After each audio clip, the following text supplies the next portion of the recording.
Assalamualaikum warahmatullahi wabarakatuh. Salam berbagi. Masih bersama saya di video saya kali ini, menemani saya sore-sore ya, mau kembali ke rumah dari tadi cari-cari sambil jalan-jalan ya di mall ya. Nah ini jangan salfok ya sama plester di wajah saya karena ini adalah proses revisi scar namanya. Jadi kata dokternya ini adalah untuk perbaikan jaringan kulit ya. Jadi ini di sebelah kiri dan kanan ini ingin diperbaiki, insya Allah jadi lebih baik kulit wajahnya ya. Oke, menemani sore ini ngabuburit ya. Pada video kali ini saya akan membahas mengenai bagaimana cara membuat proposal penawaran yang menarik. Oke, ada beberapa cara pengalaman saya ya pribadi sehingga proyek itu bisa kita menangkan ya, kita dealkan. Yang pasti karena proposal yang kita buat menarik ya. Nah, sebenarnya ada beberapa konsep ya dari pembuatan proposal.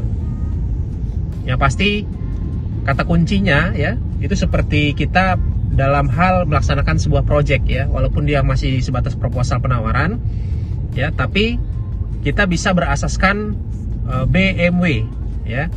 BMW. Apa itu BMW?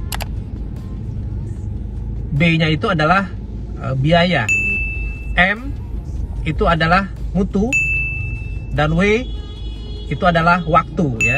Jadi BMW, biaya, mutu, waktu. Oke, kita mulai dari biaya.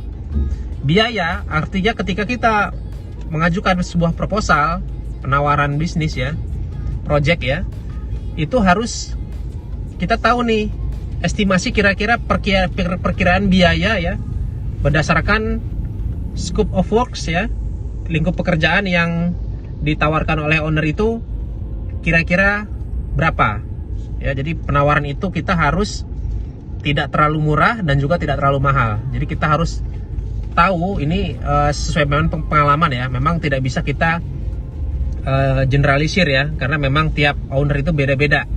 Jadi kita harus bisa melihat nih kemampuan dari keuangan owner. Jangan juga kalian menyamakan owner pribadi dengan owner perusahaan, itu beda. Let's say misalkan kita membuat penawaran harga ya untuk pembuatan desain rumah, misalkan desain rumah mewah ya. Nah, rumah mewah di sini misalkan lokasinya juga kita harus melihat nih. Misalkan owner di Pondok Indah dengan owner misalkan di Bekasi itu pasti beda ya, atau owner di Tangerang itu pasti beda. Kita bisa tahu ya, Pondok Indah, kita lihat daerahnya Pondok Indah itu sudah pasti perumahan elit. Jadi kita bisa menentukan harga yang pantas untuk jasa desain kita ya. Jadi juga tidak kita bisa samakan antara penawar harga yang satu dengan yang lain gitu ya. Kita harus melihat dari sisi biaya kepantasannya. Jadi kita bisa memperkirakan harganya, kira-kira harga kita berapa. Oke, selanjutnya waktu ya. Mutu ya. Tadi biaya, sekarang mutu. Nah, mutu di sini adalah di proposal kita harus melampirkan project reference. Artinya proyek yang sudah pernah kita kerjakan. Ya, baik itu yang sejenis maupun yang lain. Jadi supaya owner ini memiliki trust kepada kita bahwa kita memang konsultan yang berpengalaman ya. Posisi di sini saya konsultan, atau bisa juga yang lain misalkan kontraktor yang berpengalaman ya. Jadi kita dalam menawarkan harga kita juga lampirkan project reference kita. Itu sebagai penguat kita bahwa memang kita berpengalaman. Dan juga di proposal itu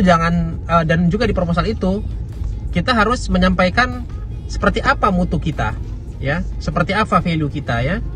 Jadi misalkan siapa saja yang in charge di proyek nanti, kita harus tampilkan tenaga ahlinya berpengalaman ya.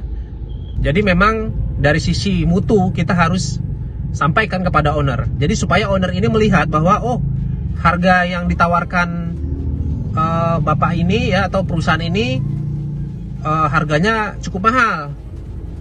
Ternyata oh, pengalamannya sudah di mana-mana ya. Pengalamannya sudah di proyek skala nasional ya, bahkan internasional atau skala besar ya.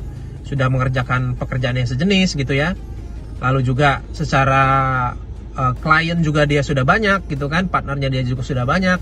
Artinya dari sisi mutu ini tidak diragukan lagi. Tinggal dari sisi harga nanti yang kita nego seperti itu ya.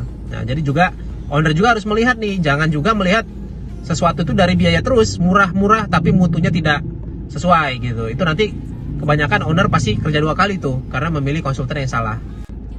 Oke, yang terakhir adalah waktu ya. Ini juga penting, waktu.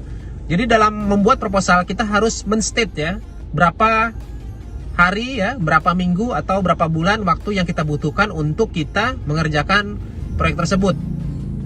Usahakan waktunya tepat dan juga masuk akal ya. Jangan juga mengada-ngada biar proyeknya jadi, kalian buat waktunya itu terlalu pendek ya supaya jadi katanya. Padahal nanti kalian ibaratkan dalam tanda petik berbohong ya. Padahal ngerjain proyek itu misalkan selesainya paling tidak 1 bulan, kalian bilang cuma 1 minggu atau 2 minggu. Nah, mungkin kalau misalkan kalian pede ya, punya human resource, punya tim yang bagus, bisa special case bisa lebih cepat, misalkan 2 minggu ya. Harusnya normalnya sebulan tapi kita bilang 2 minggu is okay.